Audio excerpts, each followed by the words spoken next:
Hello, welcome to the Artful Dreamer Studio. My name is Kari. This week we are going to continue our spring series.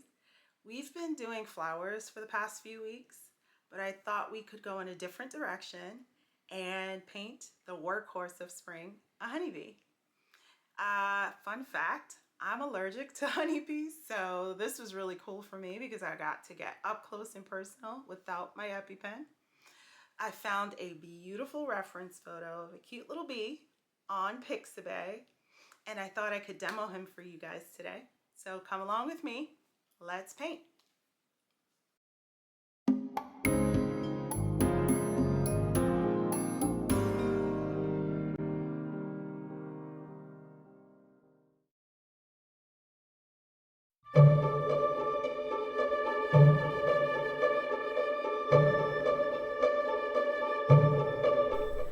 Okay, first things first, we are going to put down the masking fluid using the masking fluid pen. I do like to use the pen when super detail is not needed.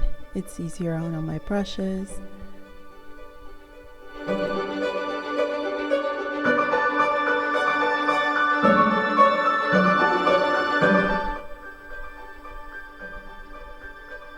So the next thing is to lay down our water.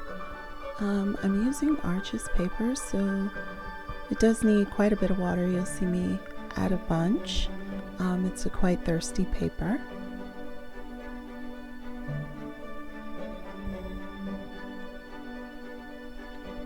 So we're gonna lay our background. I did put a bit of masking tape under the board because I wanted to have the paint run down, use gravity to our advantage.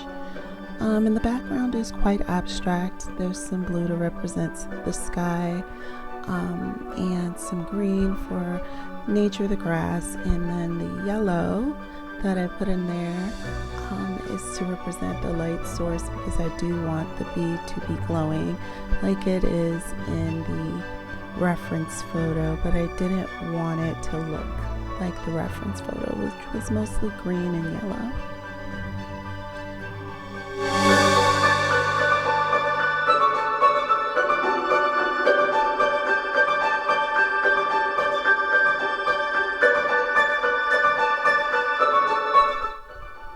So we're going to work on the little bee's bottom. Anybody that knows what that's called, please leave it in the comment section. But we're going to work on the little bee's bottom up top where it's not getting so much light from the light source. The black pieces of the bottom are quite dark.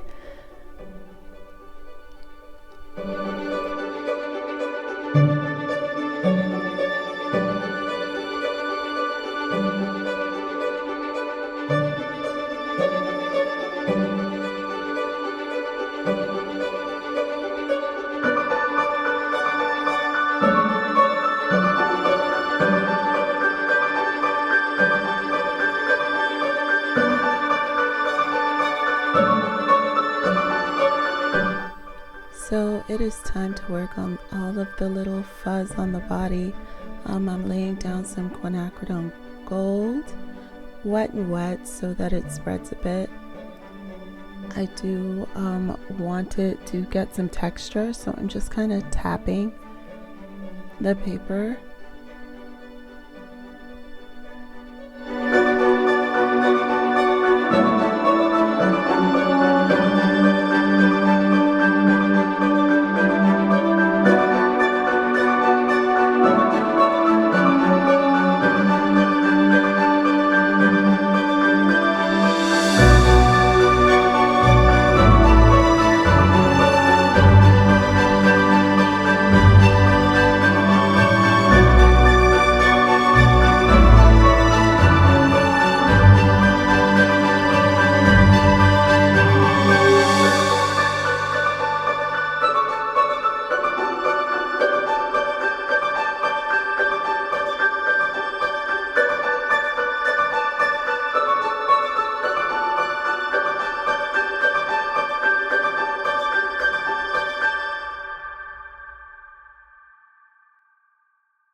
does take quite some time. I just want to make sure that I am leaving some of the yellow parts. I mixed up a little bit of Queen Gold along with burnt umber to do some mid-tones on the body, just to give it some variety and texture. Again, mostly wet and wet, just trying to let the paints mix on the paper. But this takes a little bit of time.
Jump back around to working on the bee's bottom. As we get closer to the light source, you'll see that the dark parts are lighter.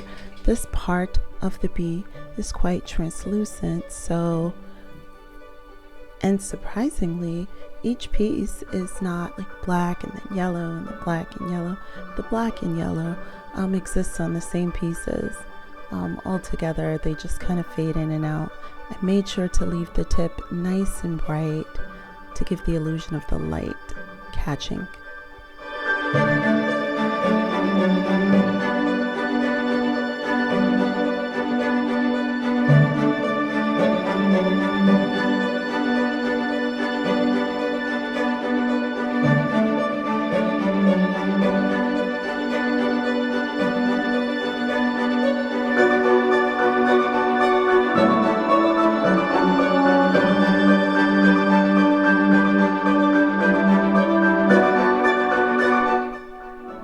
Next, we just put down a couple of layers of the burnt umber along with neutral tint for the legs.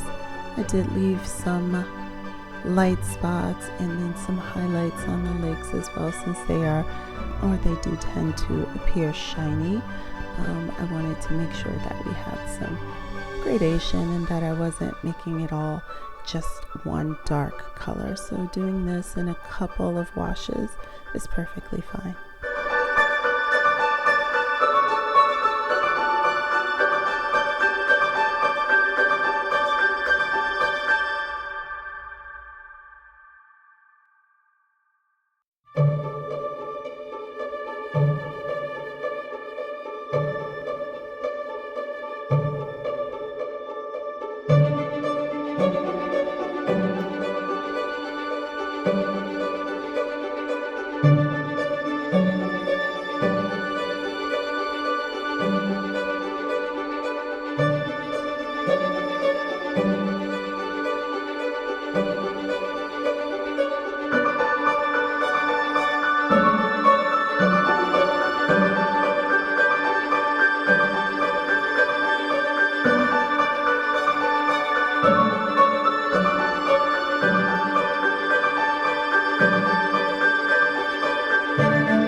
So now it's time to get to one of my favorite parts of this little bee, and that is the wings.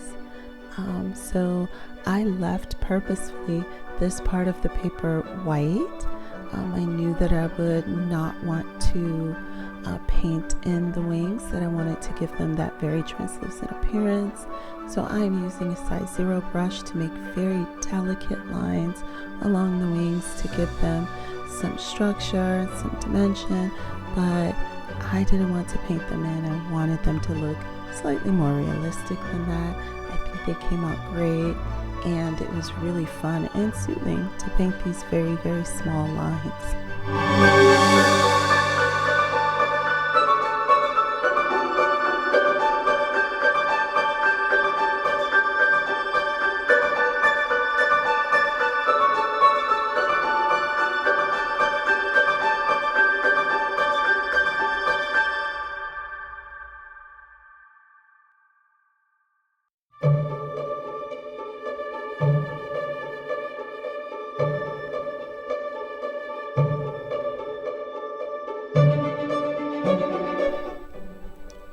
So now we're getting to the eye that we get to see from our friend Arthur. And for this, I did make sure to paint around some of the highlighted pieces and parts. I did also leave just a bit of masking fluid on the eye. I wanted to make sure that we were able to get those highlights. So I do go quite dark with the eye, but animal eyes are really, really beautiful when you see the highlights.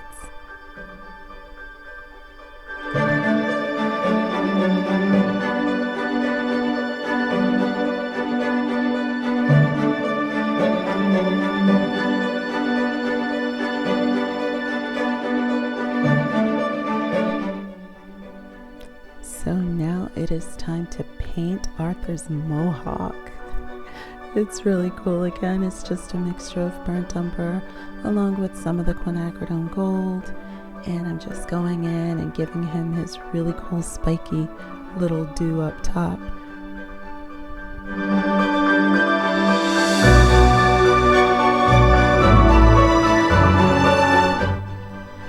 Now here's where we put the finishing touches on Arthur. Make sure that if we need to knock back any of the highlights, we do.